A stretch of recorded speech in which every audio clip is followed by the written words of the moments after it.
Thanks for coming today to talk on chronotherapy. How many of you are familiar with the idea of chronotherapy and what it is? And how many of you aren't? All right, fantastic. So this is hopefully this man knows a thing or two. Francis Levy, he knows a thing or two about it. I'm also not an expert, so hopefully we'll all understand. But chronotherapy, so I'm a journalist. Chronotherapy is a topic that I became fascinated with when I wrote a story about it about a year ago. And it's this idea that because your body and a lot of your body's processes are determined by a biological clock, like metabolism and growth between when you're awake and when you're asleep, then there might be a time that you can give drugs that they will work best, and especially in cancer. Others, Professor Levy and others are working on that as well. And it's a beautiful topic, one, because it's really simple, but as a science geek, the more you get into it, the more you realize how incredibly complicated it is, and it goes across all fields of science. And the second one, though, as a journalist, there's a quite romantic notion of this idea that's, so chronotherapy and the whole idea started, I think I'm right in saying, in traditional Chinese medicine, and has slowly inched its way in towards the traditional idea of a scientific approach to treating cancer. So joining us today we have David Spielgel.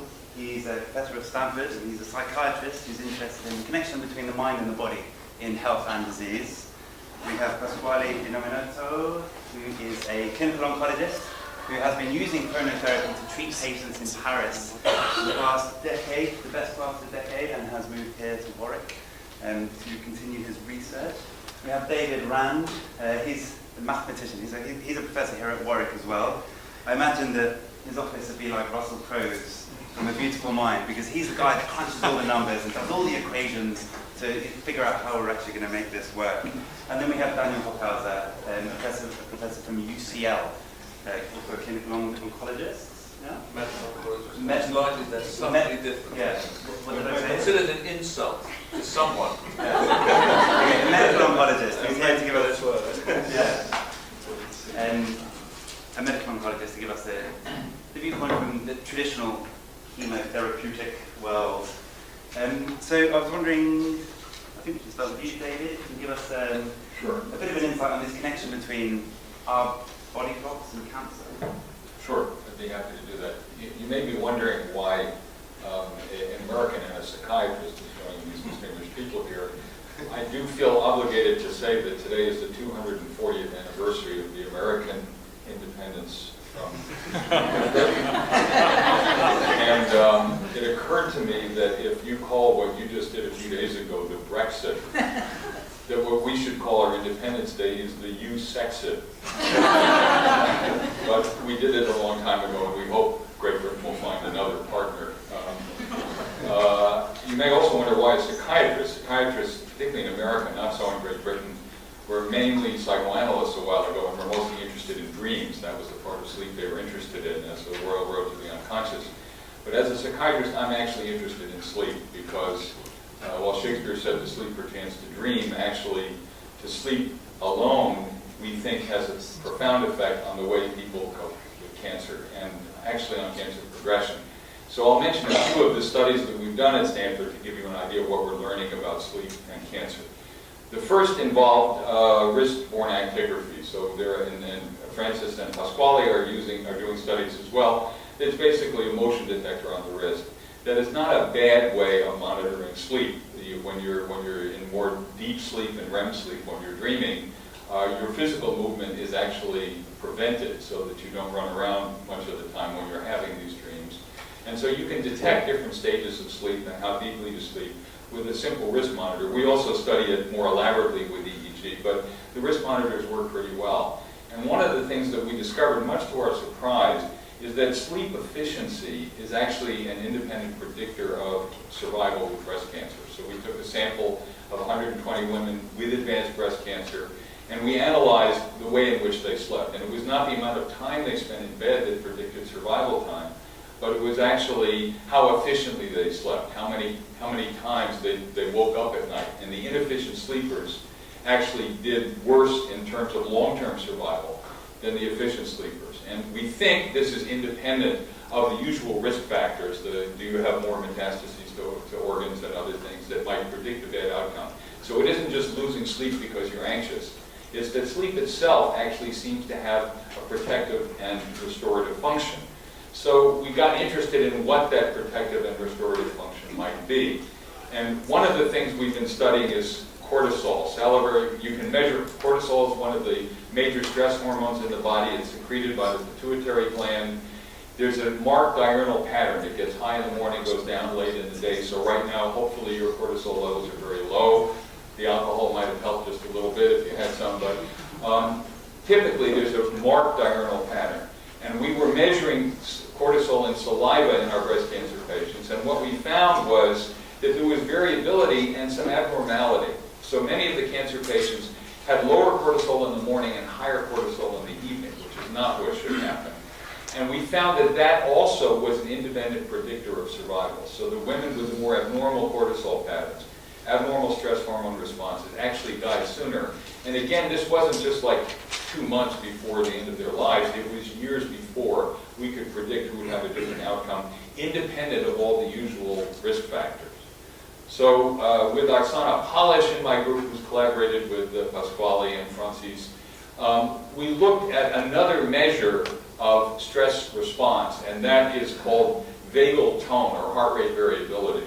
What you do there is you measure the change in heart rate. So people who have absolutely regular heartbeat are having less activity by the parasympathetic nervous system.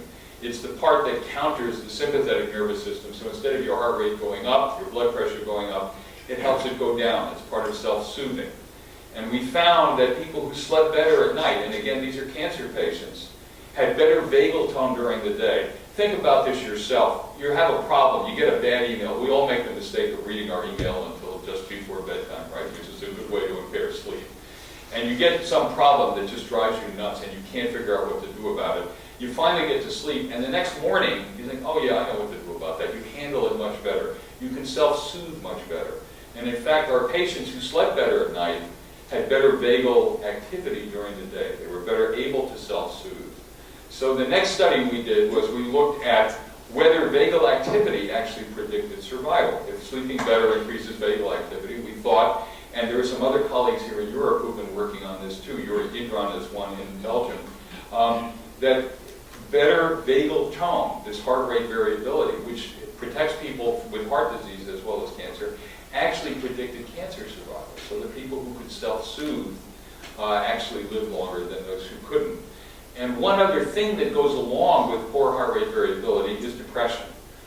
And that's another thing that we found. As a psychiatrist, I have to look at depression, and we found that people who had consistent depression over a period of year actually died sooner than those who didn't. And again, this wasn't just weeks before their death, this was years before their death. So there are a number of physiological variables, and we think vagal activity has anti-inflammatory effects. The vagus nerve actually inhibits activity in the spleen and elsewhere in the body. And inflammation is a risk factor for cancer. There's a new article in the Journal of Clinical Oncology about that. So there are ways that we are now understanding how doing the things your grandmother told you to, eat well, sleep well, and get plenty of exercise, may actually have an effect not just on quality of life, but on quantity of life. So I tell my cancer patients now, you're in training to live the rest of your life. And it's not just, chemotherapy is important, radiotherapy is important, hormonal treatments are important, but so is being in training as you would as an athlete to live as well as you can, as long as you can. So we've established the connection between sleep and body clocks and cancer. Pasquale, what does it mean for a medical oncologist?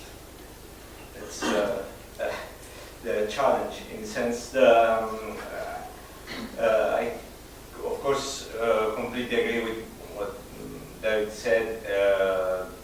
It's important to have your body clock working as well as possible, not only for the quality of life, but for the quantity of life, and also for sustaining or being able to receive and tolerate chemotherapy. Because, of course, anti-cancer drugs are maybe the most toxic drugs we can use in medicine, because they have one purpose to kill cancer cells, but they also kill healthy cells. And whole idea of chronotherapy is based on the fact that we could shield healthy cells and at the same time kill more cancer cells by optimizing the time where we give the anti-cancer drugs, so that the healthy cells are more ready to receive it and cancer cells less ready to receive it. And so this is one aspect of chronotherapy. The other aspect would be to help patients to be as entrained as possible, so to sleep as well as possible, to be as active during daytime as possible, as their physical performance, their age, their comorbidities allow. And this is important because it's been shown by our groups and by others that having the very lively, active daytime and very restful nighttime, so this difference between day and night is able to predict as well survival in years further. In colorectal cancer, we showed by other people in ovarian cancer and in patients with pain. So it's really important, the idea that helping patients to be to have their rhythm as robust as possible is helpful for their for prolonging their life and for accepting chemotherapy in the best way, especially when chronomodulated, because then you take advantage of the fact that biology is predictable, and then you can enhance at maximum the beneficial effect of choosing the right time. And for me as an oncologist, when I went to Bill Juif the first time, it was really like very, I was very surprised to see how well patient could tolerate even very aggressive chemotherapy drugs when adapted to their body rhythms. And this allows in the long term to help the patient to, first of all, to be treated at home, not necessarily at hospital. That means better family life, better social life, better sleep, better food, because the chronotherapy is based on the fact of being ambulatory, and then also helps patients have less toxicity to be able to receive more chemotherapy, so in the long term to have better outcomes. And I've seen it with my eyes. Patients who were going to give up chemotherapy because they couldn't tolerate the same drugs when delivered according to the body clock were way less toxic, and so the patients were willing to keep fighting. And so I think this is really important. And what does that actually mean for a patient? Is it that they have to come to the hospital at 2 o'clock in the morning, or how do you manage giving the drugs to? Absolutely, you're right. In fact, thanks to the technology developments, the patient come whenever they want, and is a programmable in-time pump that administers the IV drugs or even into the artery that goes to the liver at the time that the doctor selects as being optimal. So the patient doesn't need to be at weird times at home, at the hospital. On the contrary, he or she goes home and the pump will deliver the drug when it should. So it's comfortable. It might be a good time to move on to David Rand. The weird times that doctors select.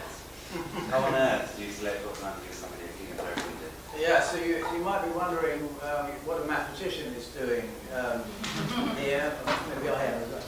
So, I mean, you would have already got the idea from what's been said so far, but that we're involved here with quite a large set of biological systems. For example, the cell cycle, which controls cell division, which is obviously a key aspect of cancer, for the circadian clock, which we're talking about, but all kinds of other biological systems that are very important for health generally, but cancer in particular. And these are, quote, systems. And so in order to, you have to have a way of understanding them, how you can understand how these systems with lots of interacting components work and how they can do the things they do. And so far within science, really the only way we've got of doing that, and I'd be interested if anyone can suggest anything for these complex systems, is through mathematical modeling. So we develop mathematical models which are written down in terms of equations and which we might be able to mathematically solve, or we might just have to integrate them on a computer, simulate the system. These allow you to try and understand these complex systems. And so one of the things which I'm particularly interested in, which I think hinges on cancer and where cancer gives us insight, is trying to understand the cell as a kind of a controlled factory and how it works, how it can coordinate all the many different things that are going on within the cell in a way that works. And then what happens when that breaks down? How does it break down? And obviously a key idea in this is that this daily oscillator we have, what we've been calling the body clock, which is both, which is actually a kind of system coordinated from oscillators in the brain through to signals to oscillators in your peripheral cells. How this somehow kind of coordinates events within this kind of cellular factory. And we're very good, I think it's reasonable to say that we've become very good theorists at modelling systems like the cell cycle and the circadian clock. We may not have got perfect things yet, but we're very good at that. But where we aren't so good is in understanding the global picture. And that's going to be very important for understanding things like cancer. And it's an area where we have to develop kind of new mathematical techniques, and I don't think there is anything out on the horizon that would compete in terms of that. So that's something at the more basic level. But I think mathematics is also very relevant here at a much more practical level. So let's take, for example, chemotherapy. As we've heard from Pasquale, one gets big advantage in delivering chemotherapy at certain times of the day. But how do you optimize that? You have to really, that's a highly non-trivial thing, because drug metabolism, the way the drug is taken into the body, the way it's degraded when it's in the body, the way it's transported across the different organs, is something that is actually itself under circadian control. A lot of the processes by which that happens are under circadian control, and so they are oscillating during the day. And therefore it's a non-trivial mathematical thing to work out how, at what time you should actually give the drug in order for it to have a kind of optimal effect. And we here actually at Warwick Institute of Biology have experts like Annabelle Lester, who are kind of world experts on those sorts of questions and how to design optimization strategies for giving drugs to give them at the right time in the right place. And then another very practical thing, which we have other experts in the audience here from that, is the sort of stuff which came up in David's discussion about new sorts of mobile and high technology data which we're able to collect now, actigraphy, but also other things like temperature profiles and stuff like this. And so this calls for new kind of statistical algorithms, because this is sort of data that's different from stuff we had in the past. New statistical algorithms for trying to predict adverse events, to be able to see clearly how patients are coping, how things change as they go through their treatment, and so on. And so I hope I've given you a bit of a picture about ways in which mathematics can actually both help at the kind of basic level of understanding, but also at a practical level of trying to deliver treatments. This might be a horrifically too simplistic question, but what types of data or information goes into your equations? Are you looking at the expression of different genes, which then indicate how different cells will work in different tissues? Well, I think there's data coming from all kinds of levels. It might be the data down at the level of the cell, expression data of from genes or protein data or so on. But often one can do quite useful mathematical models where one's modelling at a much higher level, where one's making a sort of much more coarse model of the system. I mean, that would be true probably. Annabelle can probably be more expert in this, but that would also probably be true when you're, say, modelling, doing PK/PD type calculations. I mean hers are probably have more detail in them, but the classical things that would be used by drug companies typically divide the body into different compartments and look at how things move from one compartment to another.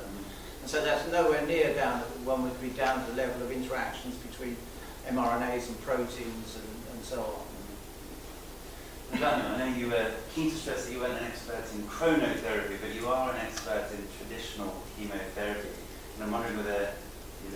So first of all, thank you for the invitation. It's very interesting to see and immediately implications for one's own work. I work on the EGFR pathway, epidermal growth factor receptor, which is a target for therapy in cancer, and just by being present today, one sees immediately the implications in EGFR pathway involved in sleep patterns. EGFR and steroids, and we give patients steroids for several days after chemotherapy, how that might interact with the dynamic variations of that pathway. But I want to take it just back one step. In terms of what oncologists do, the reason for treating patients is A, you want them to live longer, and B, you want them to have a reasonable quality of life. And what's been said so far is really the impact of chronotherapy on both of those.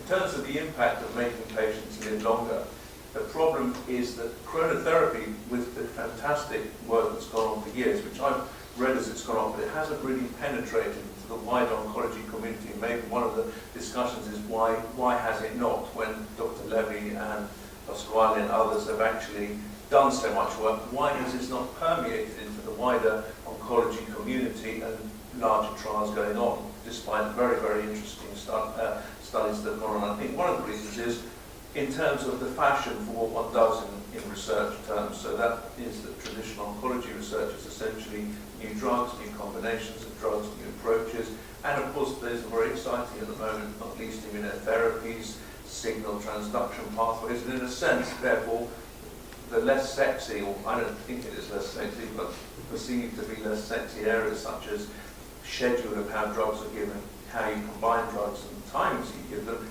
have been to a large degree neglected. And another example of that is in the field of metabolism of drugs, because there's a very, very big literature on the metabolism of anti-cancer drugs and how different patients have different metabolic expression of different metabolic genes, in fluorouracil, different levels of thymidylate synthase, dihydropyrimidine dehydrogenase, which breaks it down. But we don't profile patients for their DPD levels. You can do actually a test for mutation, but we don't profile for toxicity. It just hasn't really taken off. And I think part of the reason is A, the reluctance to go down the path of looking at the normal cells because of the perceived complexity. Because if you're putting together 3 drugs, you think, well, how am I going to make sense of 3 drugs? And if I want to add a 4th antibody, how will I possibly make sense of that? The way people, I think, have dealt with it is to ignore the entire subject. So that is, I think, one reason why it hasn't permeated wider. The other issue is that in order to obtain approval of any new therapy, the sort of gold standard of the past, perhaps that's changing now, is the randomized clinical trial. Now, Dr. Levy's done these, and that's why I've been involved in them, and certainly meta-analyses do suggest that there is, certainly in the randomized area, there is a survival improvement in chronotherapy. But the data is limited, and it's not really in wide areas of cancer. It's in colorectal cancer, and there is evidence from elsewhere as well, but it's still not, in a way, it hasn't reached enough critical mass in the community of oncologists to take something forward. And I think it's been a lonely battle, but I mean, for me, it's very interesting to see that. You know, I'm not suggesting it's in any way hopeless, far from it, but I think it's awareness of chronotherapy. I've been to hundreds of conferences, well, not hundreds, I did sometimes go to work for a few conferences, and it hasn't really hit the plenary sessions, and that's where I think, I don't want to be simplistic about it, I think that's what helps these things to get on. And the question is how one can increase awareness of this really critical area, which I'm sure makes a very big difference. The final point I just made is in terms of your statement that patients didn't want to carry on with chemotherapy, but when they were given the right sleep pattern, they kind of would carry on and then live longer. I would slightly disagree with that assertion, because I think the point is in many cancers, like colorectal cancer, I mean, nowhere might decry or denigrating the toxicities of the treatment, but with modern treatments, with steroids and ondansetron, the toxicity is not the limiting factor in the patients. I mean, it's rare actually to find a patient who finds the toxicity in colorectal cancers the reason for why they stop. I'm not suggesting it's very pleasant. I think the issue about it is where's the efficacy evidence of doing this?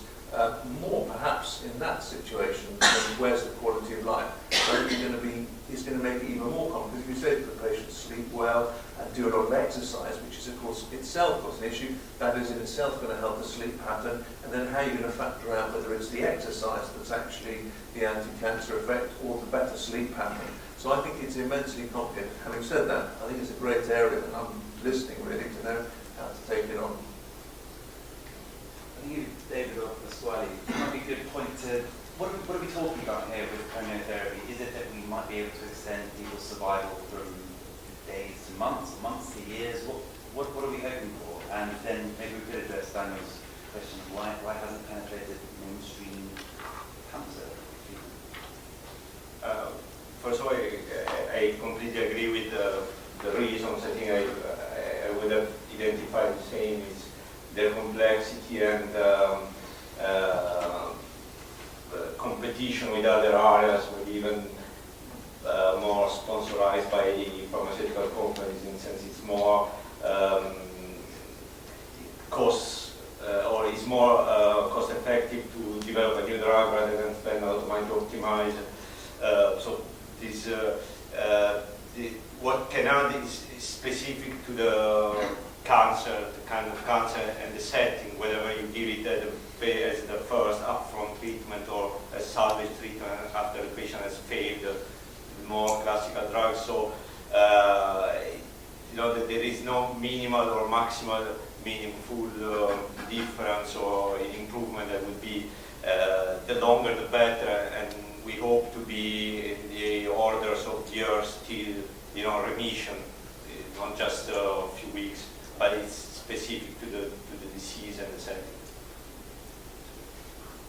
And sorry, the other question. And why do you think it might not have penetrated into the more traditional world? Is it because of this perceived complexity? Because if you have to test this drug and optimize the timing without the help of modeling, if you just say, okay, we have to divide patients to some group of patients, we give in the morning, other in the afternoon, other at night, it triplicates already the number of patients. Then if you want to be even more precise, you do every 2 hours, you have 12 groups. So it's more complex. Well, that's where we hope that technology and the multi-scale modeling will help just reduce the number of patients needed to answer a clinical question and to hit the good target at the very beginning. I think one obvious area of complexity about it is that there seems to be a difference between men and women and how they respond. David, I wonder whether you could just explain that difference between sexes and how you go about. Does it limit the application of chronotherapy if it doesn't work in one sex but not the other, or does it add too much complexity to make it? I'm not sure I'm the right person to ask, but I think it's a very interesting comment on biology. That in the older model, whenever people do biological experiments using rats or mice, they use male mice because of the lack of variation. And it's very interesting, but I think it's probably true. We don't know. I mean, there's not much stock experts here who know more about this than me, but we really don't know much about the difference between the male and the female circadian clock. And so I would have thought that it's reasonable to say that that's an area where potentially one could do a lot of interesting research. I just wanted to, but in that context, I want to mention one piece of research that actually has been done here at Warwick, which potentially I think could remove a lot of this complexity, and that is a project funded by Cancer Research UK here, which involves a number of us, but is primarily with the chemistry department, which is designing methods for caging drugs so that you give the drug at any time, but they only become active at a certain phase of the circadian clock. So the circadian clock is produced drugs, and that kills the cells, whereas immunotherapy, you simply take out people's immune cells, reprogram them. Well, that's one form, and essentially all activate the immune system. But again, Yeah. I'm sure you have a lot to say about the immune system and circadian. Well, yeah, sure. There's plenty of evidence that cortisol, for example, is immunosuppressive. That's why we use glucocorticoids to treat autoimmune disease. You have arthritis, use glucocorticoids.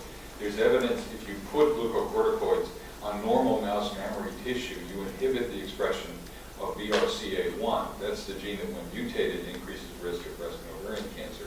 It's a tumor suppressor gene itself. So there's reason to think that abnormal levels of glucocorticoids and also effects of circadian disruption on the immune system can have an effect on cancer. And I think it raises a question of the models that we're working with. And going back to your very interesting question, why isn't this discussed more? The old model of cancer, the American Cancer Society has an image of a sword like this. And the idea is, cut it out. You're fighting cancer. Well, we are fighting cancer. There's no question. But increasingly with immunotherapy, we're saying, let's help the body systems that naturally surveil against cancer work better, or stop things like myeloid-derived suppressor cells that inhibit the body's own natural immune defenses against cancer and are higher in people who are depressed. What can we do to help the body's natural systems, immune, endocrine, circadian systems, better oppose the cancer? Cancer is not just a problem of a tumor. We know with breast and other cancers, there's systemic diseases. And so the things that we can do to enhance physiological systems that naturally fight the cancer anyway can add to the effectiveness of treatment. And so I really think that the answer to your question in part is we've been working with an outdated model. And certainly we got to fight the cancer, but we also have to enhance the physiological systems that are already trying to fight the cancer. And that's why some of these circadian and other methods seem to have an effect on survival. How can chronotherapy come into play? Well, I think the idea is it can help normalize things like the circadian patterns of cortisol. The vagus nerve inhibits inflammatory responses. And some inflammatory responses are good. They help fight tumors. Others are bad. They actually trigger inflammatory growth of blood vessels that can allow metastatic cells to establish a blood supply and grow. So better regulation of immune and endocrine function would logically have an effect on disease progression, and better vagal activity, self-soothing activity, can be one factor in helping the body to regulate its immune response. You mentioned the BRCA genes and breast cancer. I think when most people would have come across this idea of the connection between body clocks and cancer, or at least something to do with being away from sleep, was that finding that women who do night shifts have an increased risk of breast cancer? Very good. What's common? Yes, the World Health Organization has classified nighttime shift work as a probable carcinogen, just one step below absolute. It's the second level of evidence. And there is evidence that nighttime shift workers are at higher risk for breast cancer. Flight attendants who fly east-west routes and therefore are constantly jet-lagged have higher rates of breast cancer, but not north-south routes. So it isn't being higher and closer to radiation from the sun and things like that. So there is growing evidence that people who engage in work that disrupts their circadian activity, like many of us in this room, may actually be at higher risk of cancer. So you're absolutely right that shift work is a risk. And is there anyone looking into, I've had it in conversations before, but there's difference between some people who wake up early, morning larks, and other people who are night owls. Is there an argument that we should actually be paying much more attention to that? Yes, we actually looked at that. Bong Jin-ham, who was from Korea, worked in my laboratory. We looked at people, some of us are, how many of you are owls? Do you like to stay up late at night and don't like to go to bed early? How many of you are larks? You want to get up at 5 in the morning? And are there any of you who don't know? I see most hands going up. Okay, well I'll wake you up later when you can. People have these natural predilections, and they're fairly stable traits that you're an owl or a lark. And what we found at first was it looked as though among breast cancer patients, the larks did better than the owls. They seemed to have actually shorter time from initial diagnosis to recurrence, the disease-free interval, which is a prediction of overall survival, than those who like to stay up later. But it turned out that the real variable was paying attention to your preference. So people who fought it and who were owls but tried to be larks, or larks who tried to be owls, actually had significantly shorter time from initial diagnosis to relapse. And so we think that honoring your body's natural predilection to go to bed early or go to bed late, but getting an adequate amount of sleep. And part of that, I think, is that you sleep more efficiently when you're sleeping according to your predilection, was actually associated with disease progression. As an example of how difficult it is making front clockwork, we've only got 8 minutes left. So we have 15 minutes left for questions. So unless there's anything else, are there any questions in the audience? Would anyone? You might need this. I don't know whether it's rubbish or not. Yeah, does it work? I don't think it does. Stuff like, hepatocytes and liver and macrophage and dendritic cells in the immune system, do they have like particular more time of the day where they're more phagocytic, so drugs sort of gets engulfed by them more so than, say, cancer cells, like, because they must play sort of a big role in sort of drug clearance? Maybe not as much as kidney, but for systems where it's like nanoparticles that sort of we make in chemistry would be maybe more delivered to those areas. So I'll say something brief about it, maybe others have an answer. It's a very good question, and we're just beginning to study this. There is growing evidence of circadian variation in pro-inflammatory cytokines like IL-6 and IL-10, which tend to trigger immune activity. There's also evidence that vagal activity, which is predominant at night when you sleep. So when you're sleeping, you're shutting down your sympathetic nervous system, the norepinephrine, epinephrine, and turning up the parasympathetic nervous system, acetylcholine. And that triggers activity in the spleen. So there's some evidence now of greater immune activity at night when you're sleeping. And you'll find that, you're sick with a cold or something and you feel like hell when you go to sleep, and sometimes you feel better in the morning. There is growing evidence of circadian variation in immune function. We need to learn a lot more about it, but it's a very good question. Is the variability between individuals so complicated that this would have to be a personalised thing with complicated markers for individual patients, or is this something that there are broad, applicable generalisations that you can make in terms of timing? So each person needs a personalised exactly. approach. Yes. Or is it I'm thinking we kind of are in the NHS, and I'm thinking that's never going to happen. It's I think our role to make it happen because it's part of the limited benefit, I think, of chronotherapy up to now is probably the fact that of administering to everybody at the same time the drug, when we have these differences in early or late chronotype or individual variation. And one of the future of oncology is the 4 Ps, so one of which is personalized. And so I think whenever we will be able, I hope soon, to adapt the treatment to each patient, the benefit, I expect it to be even more of what is being up to now. So I think it's really necessary to take advantage of it. There isn't a generalisation that it would be better for it to be, say, if you were an early person, I don't know, there isn't a simplistic approach of saying it's better to have it in the morning than the evening, or... Yeah, I think for the extreme, yes, because as much as you can be early or late, like the vast majority of the population is, it doesn't sleep at noon, and even though there are, but if we consider like the vast majority of the population, the interval is very limited to, based on our temperature data, it goes up to 8 hours sleeping, so it's 1/3 of the 24-hour cycle. So I think that is a crucial point, and actually.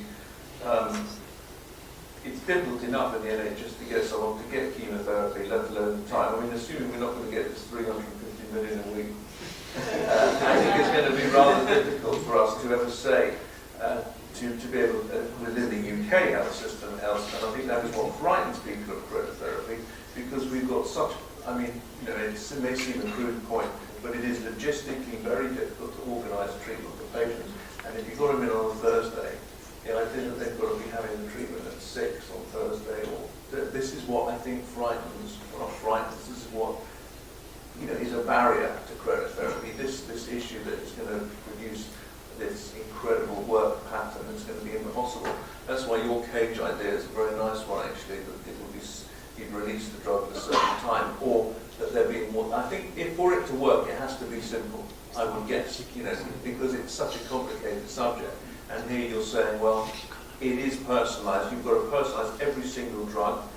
What's the best time potentially to give that? You've got all of the intrinsic factors that are modulating it, and then you have other factors such as antibodies. Who knows what the PK is for these Erbitux to deal with EGFR. So I think it's vital to try and make it, and it's easy for me to say it as simple as possible. So I think this point is very important. But on the other hand, I mean, at the moment, all of the research funders are focusing on stratified medicine. Stratified medicine is about separating people into groups that you treat differently and finding biomarkers. And this is an area where the biomarkers are quite simple. There are quite simple biomarkers of whether your circadian rhythm is good enough or not. It's a doable thing to improve people's circadian rhythm. And we can, and one can do things like cage drugs. That's not a kind of science fiction thing. That's a very doable thing. And it's also worth mentioning, I think, that a huge number, I can't remember the exact number, the most used drugs are targeting genes that are under circadian control. And, you know, we're wasting a lot of drugs and effectiveness by by not targeting those drugs at the right time. So can I just interrupt you? You said we're wasting it by not giving it the right time, but you said before actually that there's dysregulation of cancer. No, I'm talking about the toxicity. There I was making a point more generally about, if you look at the top 200 drugs, I can't remember now, but some very large proportion of them are targeted at genes. It's not cancers generally, are targeted at genes that are under circadian control. So taking them at the wrong time significantly reduces their effectiveness, but people aren't told when to take it. So it's one thing that's not clear to me. So I think you said that you're regulating this time of chemotherapy based on normal cells. So the idea is to protect the normal cells because the cancer is so irregular you can't really look at the clock of the cancer. So it's based on that. And then I'm not clear on how many factors, because there are many different things that are under circadian control. Immune system, good and bad, having different rhythms from enzymes. And so how many parameters do you look at and how many do you use in order to tailor-make this delivery specifically to a person? As you said, it's on a different crude mathematician's drugs. way of looking at it, your drug is active at a particular phase of the cell cycle as you go around the cell cycle. And so what you want to do is to avoid, because the cells are synchronized by the circadian clock, that's a well-defined phase of the circadian clock, and you want to avoid that phase, because if you hit that phase, you'll kill the maximum number of healthy cells. What you want to move is to a phase where that's at a minimum, so that you kill the minimum number. But that depends on the tissue too, because you have fast dividing cells in the intestine. Absolutely, it depends on the tissue, but you know what tissue you're targeting, so you should be able to work out the time you want to. Sorry, not the time, the circadian phase that you want to hit the cells. So the questions to gentlemen Might be in the the middle. penultimate question, and we can keep it short as well, because we're running Yes, out of time. it's going to be very short. So, how big is uncertainty of your mathematical models and what you are going to actually give to the patient? So my question is, how confident are you that the treatment and the timing of the treatment you are going to give to the patient is going to result in prolonging the life and improving the quality of that life? Let's get the question. Yeah. 1 minute as well. So for the moment, we are giving the drug at the same time to each patient based on data in animal models. So, but like the future will be based on their estimation, and probably they will be able, I hope, to tell us the uncertainty. And as with every chemotherapy, regardless of chronotherapy, beforehand you don't know. You can estimate, I don't know, I have 40% chances that the tumor will shrink, or 30% risk of causing severe toxicity, but it's the same as with any other treatment. It's based on probability, and our role would be to increase the chances of response and reduce the chances of the risk of toxicity. Just one very brief thing mathematically. I mean, one of the key areas in, I think, this in systems medicine, systems biology, mathematically, is understanding stochasticity, understanding variation, understanding heterogeneity in response, and so on. And so that's an absolutely kind of forefront of a lot of research, and that's what we have to really understand, so that we really can quantify uncertainty, and really understand whether these things are going to work or not, and what likelihoods are there. Okay. It's something that I've sort of focused on you. I wonder whether you come up with, in one sentence, what's the most important thing that needs to happen to make chronotherapy happen? Research and collaboration. Yeah. I think changing our model, recognizing that we're not just fighting cancer, but we're enlisting physiological systems that are already trying to fight cancer. Yeah, I can't improve on that. I think that's absolutely right. Daniel? What needs to be Well, I think robust prospective trials will convince me and everyone else. I think the biological data is there. Obviously, these things are very important. There's no issue about that. The question is translating it into therapy. That is, I think, the real challenge, and is going to be what you're going to do. Thank you very much. Thanks everyone.